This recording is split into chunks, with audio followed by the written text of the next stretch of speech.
कि मैं नौकरी वाले बच्चों के लिए क्या क्या जंग लड़ूं। मुझे तो होश नहीं। आप मशवरा दीजिए, कहां से शुरू करूं फसाना और कहां तमाम करूं। चुनाव के साल में आपकी मंशा अच्छी लग रही है आरक्षण देने की। कहां था अब तक? कहां थे अब तक आप? और चुनाव के दौर में जो घोषणाएं की जाती, ये आरक्षण कब जुमला हो जाएगा, आपको पता है इनका इनका मिजाज? पानी की तरफ लौट के मछली न चली जाए, हाथों से तेरे फिर कहीं दिल्ली न चली जाए। मतलब आपको लग रहा है कि मध्य प्रदेश, छत्तीसगढ़, राजस्थान सब जगह हार जाएंगे? कहीं नहीं जीत रहे। आप मुझे बताइए क्यों क्यों मध्य हार प्रदेश में। संजय जी एक बात बताइए, आप सेंट्रल गवर्नमेंट के मिनिस्टर्स को क्यों लड़ा रहे हैं? क्योंकि आपके पास जीतने वाले एमएलए कैंडिडेट्स नहीं हैं। इसका यही तो मंशा है। और शिवराज सिंह को हटा देना है, ये भी इशारा कर दिया। मोदी जी ऑर्गेनिक पिछड़े नहीं हैं। मोदी जी ये ऑर्गेनिक पिछड़ा क्या होता है? जन्मजात पिछड़े नहीं हैं। मोदी जी जब मुख्यमंत्री बने तो उन्होंने लिस्ट में कहा हमारी जाति भी बढ़ा दो। पता करो ना आप कब से पिछड़े हैं। और बीजेपी को पहले पता चल जाता ये पिछड़े हैं तो यहां तक थोड़ी आने देती। और ये कौन सा मास्टर स्ट्रोक है जो चुनाव के एन वक्त आप लेके आए? वो बात है ना, खुशबू का एहतराम हवाएं न कर सकी, ऐसे फूलों को अपनी शाख में मर जाना चाहिए। नमस्कार, मैं हूं संजय शर्मा। आप देख रहे हैं 4 PM न्यूज नेटवर्क। देश में राजनीति चरम पर है। 5 राज्यों में चुनाव है, लेकिन सबसे ज्यादा मार जो हो रही है वो मध्य प्रदेश और राजस्थान में हो रही है। सब लोग कह रहे हैं कि 2024 का ये सेमीफाइनल मान लीजिए। अगर इन दोनों राज्यों में चुनाव हारती हैं तो छत्तीसगढ़ में तो भाजपा ने शायद नैतिक हार मान ही ली अभी से। लड़ाई मध्य प्रदेश और राजस्थान में है। मध्य प्रदेश में जिस तरह साहेब ने 6 महीने में 7 बार दौरा किया, प्रधानमंत्री जी ने 6 महीने में 7 बार दौरा किया, उसने बता दिया कि मध्य प्रदेश कितना महत्वपूर्ण है। लेकिन मध्य प्रदेश में जब शिवराज सिंह चौहान को किनारे किया गया तो बड़ा सवाल यह भी आया कि वो पिछड़ी जाति का नेता जिसको वास्तव में कभी देश का प्रधानमंत्री बनाया जाना चाहिए था, जो मोदी जी से ज्यादा सीनियर था, उसको इस तरह जीवन के अंतिम पारी में इस तरह किनारे करने का मतलब क्या है? पिछड़ी जातियों में नाराजगी है। पिछड़ी जातियों में तो इस बात की भी नाराजगी है कि महिला आरक्षण के नाम पे झुंझुना तो बजाया गया, लेकिन महिला आरक्षण में पिछड़ों और दलितों का हक नहीं दिया गया, उनका कोई कोटा निर्धारित नहीं किया गया। राहुल गांधी ने जब सवाल उठाए तो वो सवाल पिछड़ी जाति और दलित जातियों के सीने में जाकर धंस गए। राहुल गांधी ने कहा कि जो पूरे बजट का 95% हिस्सा डील करते हैं उनमें पिछड़ी जाति के अफसर कहां हैं। ये बात सब जानते हैं कि देश ब्यूरोक्रेट चलाते हैं, नेता नाम के होते हैं, और देश में भारत सरकार में जो सचिव स्तर के लोग हैं उसमें सिर्फ 3 पिछड़ी जाति के लोग नेता कह रहे हैं कि 90 में से सिर्फ 3। सोचिए आप, क्या क्या खेल किया गया है पिछड़ी जातियों के साथ। वोट सबको चाहिए लेकिन पिछड़ी जातियों की कोई बात नहीं करता। विश्वविद्यालयों में बुरा हाल है। उत्तर प्रदेश जैसे बड़े राज्य में उत्तर प्रदेश की गवर्नर साहब के भ्रष्टाचार की कहानियां जग जाहिर हो गई है। एक वीसी हैं, विनय पाठक जी नाम है उनका।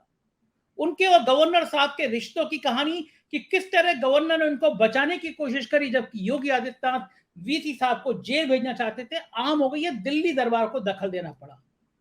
उत्तर प्रदेश के विश्वविद्यालय में जितने वाइस चांसलर तैनात हुए हैं, जितने प्रोफेसर तैनात हुए हैं, उनमें एक जाति विशेष के ऊंची जाति के लोग हैं, पिछड़े गायब हैं। ये बातें उत्तर प्रदेश से चल के मध्य प्रदेश और राजस्थान तक पहुंचने लगी है। जाहिर है भारतीय जनता पार्टी के लिए आसान नहीं है इन सब आरोपों को झेलना। मैंने बात करी उत्तर प्रदेश में भारतीय जनता पार्टी के एक पूर्व मंत्री से, जिसने मुझे आज आरक्षण के मामले में वो बातें बताई जिसको सुनकर आप दंग रह जाएंगे, जिसको सुनकर आपको लगेगा कि वास्तव में ये पिछड़ों के साथ अन्याय हुआ है, अत्याचार हुआ है। तेज तर्रार नेता, तेज तर्रार मिनिस्टर उमा भारती ने जिससे मदद मांगी थी, राजनाथ सिंह मुख्यमंत्री थे, ऊंची जाति के थे, कल्याण सिंह किनारे थे, उमा भारती को किनारे कर दिया गया था, तब कल्याण सिंह ने इस मिनिस्टर यानी अशोक यादव से मदद मांगी और तब उमा भारती के पक्ष में एक बड़ी रैली की गई। इस मंत्री का, बीजेपी के मंत्री रह चुके इस शख्स का कहना है कि भाजपा पिछड़ों का कभी भला नहीं चाहती। क्या की है बातचीत, मैंने पूरी बातचीत में आपको सुनवा रहा हूं, सुनिएगा। एक रिक्वेस्ट मेरी तरफ से भी, इसके नीचे ज्वाइन बटन है, सब्सक्राइब का बटन है, दबाइएगा, मदद कीजिएगा। और राज्यों के चैनल हमारे 4PM यूपी, बिहार, गुजरात, महाराष्ट्र, कर्नाटक, उन्हें भी सुनिएगा। स्वागत है अशोक यादव जी आपका। और आज हम बात करेंगे आपसे कि देश में, पिछली बार जब आपसे बात कर रहे थे तो वही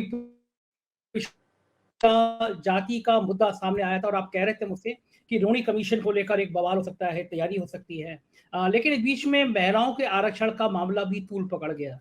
और मैं दर्शकों को याद दिला दूं कि जब आप मंत्री थे, मिनिस्टर थे उत्तर प्रदेश सरकार में, राजनाथ सिंह सरकार में, तो आप मंत्री होते हुए अपनी सरकार के खिलाफ चले गए थे, पिछड़ों में अति पिछड़ा के नाम, सुप्रीम कोर्ट चले गए थे, सॉरी, सुप्रीम कोर्ट चले गए थे अपनी सरकार के खिलाफ, इसके ले लिया था आपने। इस समय देश में दो बड़े मुद्दे हैं, एक तो महिला आरक्षण में पिछड़ों और दलितों का कोटा नहीं रखा गया है अलग से, इसका मुद्दा है। दूसरा, मध्य प्रदेश में खासतौर से पिछड़ी जाति के शिवराज सिंह चौहान को किनारे लगा दिया गया है। उमा भारती बहुत नाराज है और मुझे याद है कि उमा भारती, एक बार आपने भी सहयोग किया था उमा भारती की नाराजगी, और हमने इकट्ठे होकर रैली करी थी बहुत बड़ी। तो वो जो ये दो मुद्दे हैं भारतीय जनता पार्टी के लिए इस समय क्या, तो क्या ये बीजेपी के जनमानस में लग रहा है कि बीजेपी पिछड़ों के खिलाफ काम कर रही है मध्य प्रदेश, राजस्थान में? क्या इसका नुकसान हो सकता है? क्या संभावना, क्या चर्चा है? मैं अपनी बात शुरू करता हूं। और सबसे पहले, हम लोग रात को सो के उठते हैं तो सवेरे 4 PM और आगे चला जाता है। मुझे हैरत होती है। और मुझे आज कोई मॉरिशस से फोन कर रहा था कि साहब यहाँ खुलवा दीजिए। अभी उस दिन लंदन से फोन आया। तो सबसे पहले आपको, आपकी टीम को बहुत बहुत मुबारक। जितनी तेजी से आप 4 PM जा रहा है, सबको बहुत खुशी होती है। और हमारे व्यूअर्स निशाना लगा के रखते हैं कि क्या बोला जा रहा है। मैं 2-3 छोटी छोटी बातें आपसे कहना चाहता हूं और वहीं से शुरू करता हूं कि मैं नौकरी वाले बच्चों के लिए क्या क्या जंग लड़ूं। मुझे तो होश नहीं, आप मशवरा दीजिए कहां से शुरू करूं फसाना और कहां तमाम करूं। और एक बात इनको ताकीद के करता हूं, फिर उसमें स्टोरी पे आते हैं कि पानी की तरफ लौट के मछली न चली जाए, हाथों से तेरे फिर कहीं दिल्ली न चली जाए। ये छोटा मसला नहीं है संजय भाई, क्या कहा है आपने? फिर से सुनाइए। ये छोटा मसला नहीं है। पहले लाइन को सुनाइए, मछली वाली लाइन सुनाइए, बहुत अच्छी लगी। पानी की तरफ लौट के मछली न चली जाए, पानी की तरफ लौट के मछली न चली जाए, हाथों से तेरे फिर कहीं दिल्ली न चली जाए। क्या बात है, गजब गजब। ये जो सिचुएशन बनाई गई है, ये जब कहते हैं ना मास्टर स्ट्रोक ला रहे हैं, कोई मास्टर स्ट्रोक नहीं है। ये बात 12 सितंबर 1996 को देवगौड़ा जी लाए, समझ रहे हैं आप। मार्च 2010 को मनमोहन सिंह लाए। तो ये कहां से मास्टर स्ट्रोक हो गया, कहां से नया हो गया? जनगणना हो नहीं पाई है और आरक्षण की बात आप करे चले जा रहे हो, कहीं रुक नहीं रहे हो। और ये सेशन जब बुलाया था तो आपको ध्यान हो, आप सब लोग डिस्कशन कर रहे थे। आपने भी कहा कि आपको क्या अंदाजा लगता है भाई साहब कि क्या करेंगे और क्या करा, क्या हुआ? आप अब देख रहे हो कि हुआ क्या। और अगर देखिए, अब बहुत बड़ा समाज हो गया है कि उन्हें भी जिद है अगर यहाँ बिजलियां गिराने की, तो कसम खुदा की हमें भी जिद है यहीं आशियां बनाने की। क्या कर रहे हो आप? जो लड़ाई सुप्रीम कोर्ट में, कॉन्स्टिट्यूशनल बेंच में आपकी, देखिए गलतियां जानबूझ के छोड़ते हैं। मैंने और उमा भारती ने, मुझे शायद याद नहीं पड़ता, उनके साथ भी एक जाति हो रही थी। आप रिकॉर्ड पलटेंगे तो पता चल जाएगा। फिर उसी वक्त आप देखिए कैसे प्रेशर होता है। राजनाथ सिंह चीफ मिनिस्टर थे, उमा भारती और मैं और कल्याण सिंह जी। तो कल्याण सिंह जी ने मुझे कहा कि भाई उमा भारती के साथ बहुत गड़बड़ होने जा रही है, आप जरा संभालो, क्या करोगे? हमने कहा भाई साहब हम बात तो करनी है, हम तो मैदान के आदमी है, रैली कर सकते हैं। आप उस समय मंत्री थे? मैं मिनिस्टर था। तो मैंने और उमा भारती, हाँ उमा भारती भी थी उनके साथ। एक सेकंड, भारतीय जनता पार्टी की सरकार थी, कल्याण सिंह मुख्यमंत्री थे, आप मिनिस्टर, राजनाथ सिंह मुख्यमंत्री थे, राजनाथ सिंह मुख्यमंत्री थे, लेकिन मुझे कल्याण सिंह जी ने कहा हाँ, मैं वही क्या पूछा चाहता हूँ, राजनाथ सिंह, उनकी नहीं, मैं अपने दर्शकों को बता दूं कि राजनाथ सिंह ठाकुर जाति के, चूंकि जाति की बात हो रही है, ठाकुर जाति के मुख्यमंत्री थे, आप मंत्री थे। कल्याण सिंह जी जो लोह जाति से आते थे, पिछड़ी जाति से आते थे, उन्होंने आपसे कहा कि उमा भारती जो पिछड़ी जाति की आती है उनके संग जाति हो रही है। मैंने इसलिए जाति बताई कि लोगों को गणित समझ में आ जाए कि कल्याण सिंह ने आपको बुलाया, आप मिनिस्टर थे, और कहा कि उमा भारती परेशान है, उमा भारती के संग शोषण हो रहा है। फिर आपने क्या किया? और उन्होंने कहा कि मैं नहीं कह सकता हूं, मैं वहां जहां बैठा हूं मैं नहीं कह सकता हूं, तो मैं तुम्हें भी 2 नंबर और 3 नंबर पे समझता हूं, तुम और उमा भारती जी को। हमने राठ में, मैंने आपके ऑफिस को कागज भेजे थे, हमने राठ में रैली करी। और मैं आपको ज्यादा बड़ी बात नहीं करता हूं, उनकी जो समस्या थी वो भी कहना अभी मुनासिब नहीं हो, छोटी बात हो जाएगी।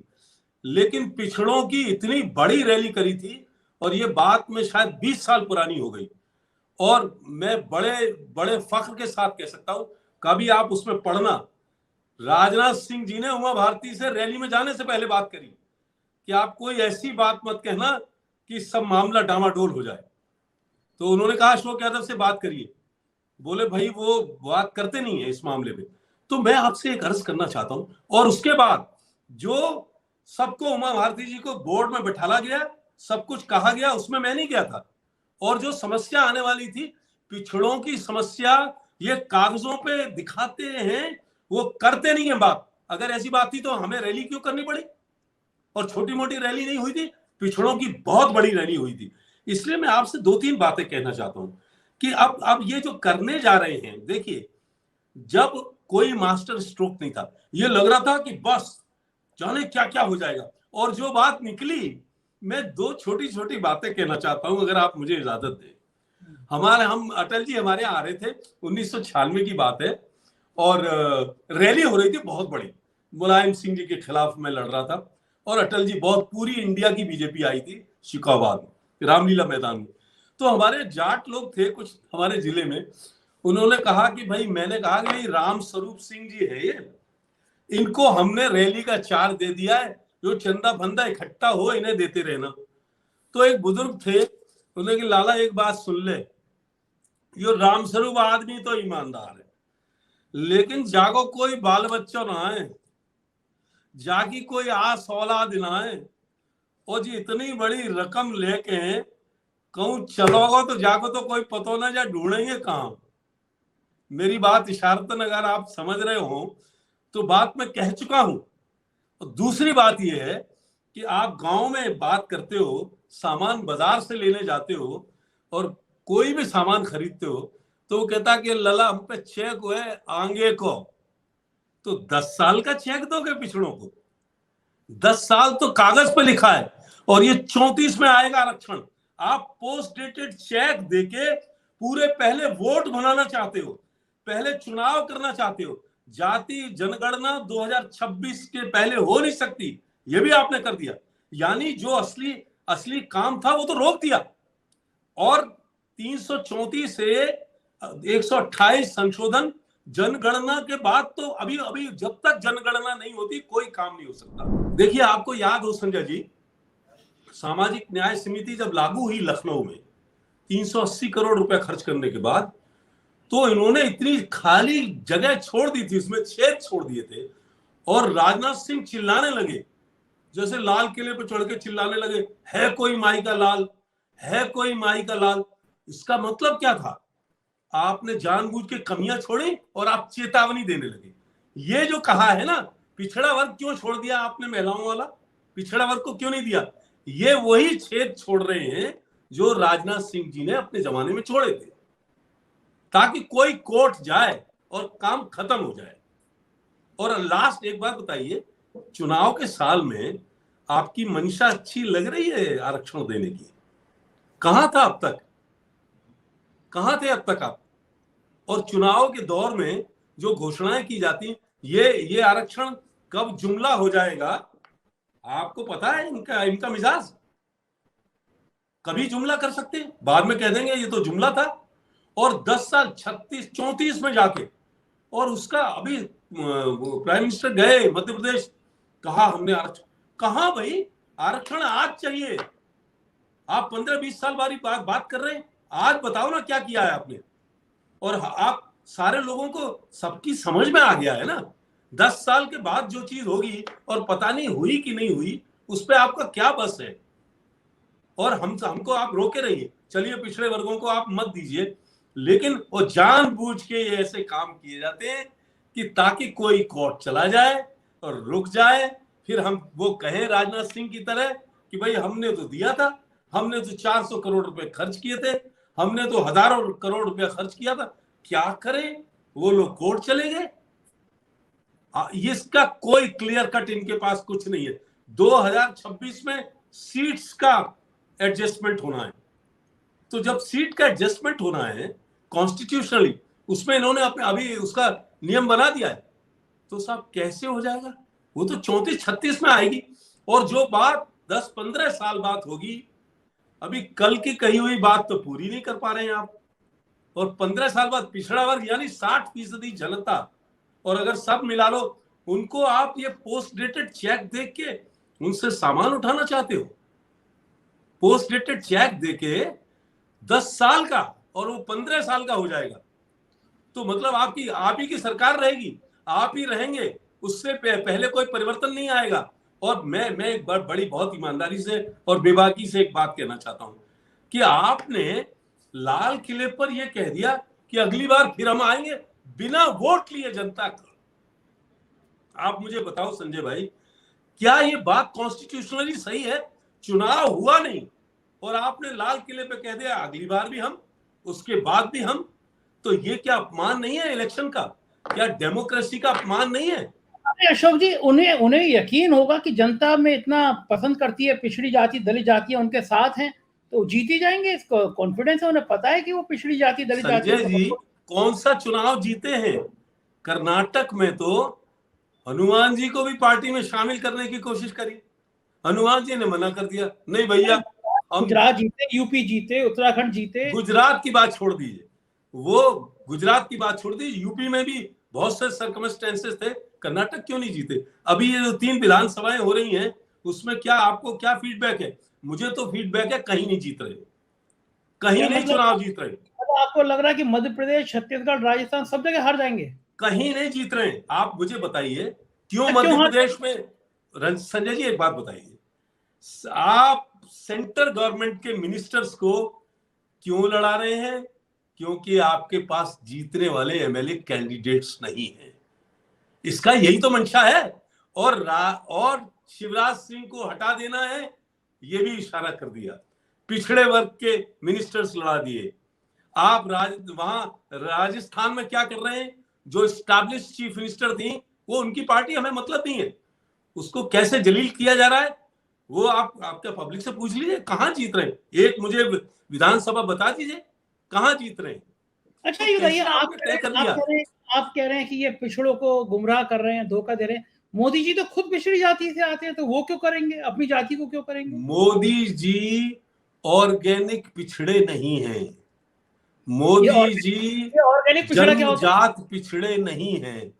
मोदी जी जब मुख्यमंत्री बने तो उन्होंने लिस्ट में कहा हमारी जाति भी बढ़ा दो।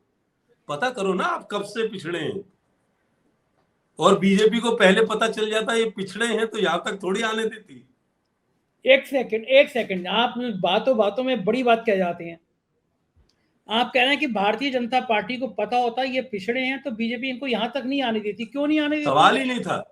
क्या हुआ कल्याण सिंह का? क्या हुआ उमा भारती का? किसी जलालत से कम है? और मैं एक कहना नहीं चाहिए, अटल बिहारी वाजपेयी जी मुझे जब ज्वाइन कराने आए शिकाबाद में, तो उस वक्त उत्तर भारत में इतनी बड़ी रैली नहीं हुई थी। मेरे साथ क्या हुआ वो आपको भी मालूम है। मुझ पर अटैक ना होता, आप मिनिस्टर बने, शान से रहते थे, इतना मंत्री होना बड़ी बात नहीं है। अच्छा मुझे की बात सुनिए, आपको तो इतना लक्ष्मी जी मेहरबान हो गई, आप हेलीकॉप्टर पे एक्सीडेंट हो गया, कूद गए, 100 करोड़ रुपए कंपनी ने दिया, हेलीकॉप्टर वाली ने, बीजेपी ने तो ये बीजेपी की वजह से थोड़ी हुआ। मैं तो मरते मरते बचा। कहां से आप हेलीकॉप्टर में घूम रहे हो संजय जी? तो मैं तो मरते मरते, एक बात बता दूं आपको हैरत होगी, मैंने किसी परिवार में और मेरे जानने वाले कम से कम 5,000 लोगों ने आरक्षण का फायदा नहीं लिया। मेरी अपने बच्चे बच्चियां, उन्होंने कहा सिविल सर्विसेज का एग्जाम देना है, मैंने कहा भाई आरक्षण नहीं लेने दूंगा। तो उन्होंने कहा क्यों? मैंने कहा जब मेरे बच्चे लेने लगेंगे तो मैं समाज में मुंह क्या दिखाऊंगा? मेरे बच्चों ने कभी आरक्षण क्लेम नहीं किया है, मैंने कभी लेने नहीं दिया, हमने खुद रास्ता खाली किया है। हमसे जो कमजोर लोग हैं उनके लिए, तो आप इसे सेक्रीफाइस नहीं मानेंगे? हम भी लड़े, कोर्ट में जाके लड़े, पूरा कैरियर पॉलिटिकल दांव पे लगा दें। आप मुझे बताओ, हमने जितनी बड़ी रैली करी उसके रेशियो में हम लोगों को ताकत नहीं मिली। तो पिछड़े आप सुनो, जैना जी, मैं एक दौर था जिस वक्त मैं खिलाफत कर रहा था, उस वक्त चीफ सेक्रेटरी, डीजीपी, मतलब सब अपर क्लास के पास थी, कुछ नहीं था पिछड़े वर्गों पे। और आज भी आप देखिए, एक बात मुझे बताइए संजय जी, अगर आप पिछड़े वर्ग को लाते हो और फिर अखबारों में उनकी जातियां बतानी पड़ती हैं कि ये इस जाति के, ये इस जाति के, तो कहीं ना कहीं आपके मन में खोट है ना। उस वक्त क्यों बता रहे हो? और ये कौन सा मास्टर स्ट्रोक है जो चुनाव के ऐन वक्त आप लेके आए हैं? वो बात है ना, खुशबू का एहतराम हवाएं न कर सकी, ऐसे फूलों को अपनी शाख पे मर जाना चाहिए। मुझे कमेंट करके कहते हैं साहब जरूर शेर 2-4 बोल दिया संजय जी के प्रोग्राम में। मुझे बताइए अशोक जी, आप ये क्यों मानते हैं कि बीजेपी पिछड़ा विरोधी? आपने कहा कि अगर वो मालूम होता मोदी इतना आगे नहीं बढ़ने देते, ये क्यों? बीजेपी ऐसा तो लगती नहीं है, बीजेपी तो बहुत पिछड़ों की बात करती है, काफी वो तो पिछड़ा वर्ग प्रकोष्ठ बनाते हैं अपने। आप मुझे बताइए संजय जी, आप तो बहुत पुराने पत्रकार हो, जब मंडल कमीशन 90 में लागू हुआ था तो उसी को तो कमजोर करने के लिए मंडल के साथ कमंडल आया था। दूसरी कौन सी वजह थी मुझे बता दीजिए आप। तो अगर आप इतने समर्थक थे, उसके जड़ में क्या वजह थी मुझे बताइए। भाई मंडल को रोकना ही तो था, मैं इसका बुरा नहीं मानता हूं। और फिर एक तरफ भागवत जी तो आप कह रहे हैं डर की वजह से, क्यों? एक बात मुझे बताओ, आप अब कहना नहीं चाहिए, मुसलमानों को गाली दे रहे हो पार्लियामेंट में और कह रहे हो कि हम पसमानदा मुसलमान को आसमान पे चढ़ा देंगे, दोनों काम करना चाहते हो, इतनी बड़ी कौम को गाली दे रहे हो सरेआम पार्लियामेंट में। आपने देखा नहीं कि पसमानदा के लिए हम ये कर देंगे, हम मुसलमानों के लिए भी ये कर देंगे। और फिर मुसलमानों में मोदी जी बाहर जाते हैं तब तो जरूर जाते हैं वहां मस्जिद में या चेक करने जाते हैं, यहां नहीं, यहां नहीं। और मणिपुर में क्या हो रहा है, कहां क्या क्या हो रहा है, वहां नहीं किसी से बात करेंगे। और एक लड़की घोड़े की रेस में जीती है कहीं जर्मनी में, पता नहीं मध्य प्रदेश की रहने वाली बच्ची, उसने काबिले तारीफ किया है, उसको फोन पे बात कर रहे हो। यार क्या कर रहे हो आप? या तो सबके साथ एक जैसा रवैया रखो, क्या ये पब्लिक देखती नहीं है? कभी कभी वो गैस सिलेंडर वाले से बात कर रहे हैं कि आपने बहुत मेहनत का काम किया, हजारों लोग मर रहे हैं, वहां जमीनें दब गई, तब आप कोई पब्लिक की बात कहते हो मन की बात करनी। दूसरे की मन की बात कभी तो सुन लो भाई। मन की बात का क्या मतलब है? ये जो मन की बात आप बता रहे हो अब होने लगी। मैं तो कहता हूं कि ये YouTube चैनल सही वक्त पर आया, चुनाव से पहले। अगर आप जैसे लोगों के चैनल नहीं होते, मैं बड़े चैनल की बात कर, रवीश का चैनल है, आपका चैनल है, ये नहीं होते भाई साहब, हम तो वहां टीवी पे बात भी नहीं करते, कोई अखबार बात आपकी छापता नहीं है। आप ऐसी क्रांतिकारी वाली बातें करिए और ये और कह दिए ना बंद दोनों को, और तो ये बंद करा देंगे हमें भी और हमारे चैनल को भी, अगर आप लोग ऐसी नहीं ऐसा है, आपका तो पहले बंद हो चुका है, हम सरकार से निकल चुके, तो हम लोग PhD हो चुके हैं इन चीजों में, अब कोई दिक्कत नहीं है। और इसीलिए आपका चैनल रातों रात बढ़ रहा है। मैं इसको बड़े उससे कह रहा था। और फिर एक बात कहता हूं, ये जो कर रहे हैं कि हद से बढ़ जाती है जब मजबूरी, हद से बढ़ जाती है जब मजबूरी, तो अमन पसंद भी बगावत की बात करते हैं। क्या बात है, आपकी शायरी मन को छू लेती है। एक बात और बताइए, जब बात पिछड़ी जाति की हो ही रही है तो राहुल गांधी ने पार्लियामेंट में एक सवाल पूछा, और ये बात सही है, आप पढ़े लिखे इंसान है, बहुत काबिल इंसान है, आप जानते हैं ब्यूरोक्रेसी को। क्या राहुल गांधी की ये बात जो उन्होंने समझाने की कोशिश करी, क्या ये पिछड़ों तक पहुंची कि ये वाकई में देश में ऐसा हो रहा है कि 95% बजट चलाने वाले सिर्फ 3 पिछड़ी जाति के अफसर? आप ये देखिए, वो भी राहुल गांधी की बात पहुंच गई। अब राहुल गांधी की तो बात पहुंच रही, इसीलिए तो घबरा रहे हैं। राहुल गांधी ने वो दानिश अली को गले से लगा लिया, उससे घबरा गए सारे लोग। राहुल गांधी ने पिछड़ों की बात ले आए। राहुल गांधी ने कहा कि पहले हम नहीं कर पाए, हमसे गलती हुई। किसमें इतना जिगरा है? उनसे कहा हम नहीं हो पाए, और इतने जो एडमिनिस्ट्रेशन में ऑफिसर्स आते हैं, इसमें पिछड़े कहाँ हैं? तो कहां तक करिएगा, कब तक करिएगा? लेकिन तो सवाल ये है, ये एनोमलीज जो हैं, ये जो भेदभाव है, इसको आप मास्टर स्ट्रोक बता रहे हैं। और 15 साल बाद क्यों नहीं, अच्छा आज क्यों नहीं कर सकते थे आप?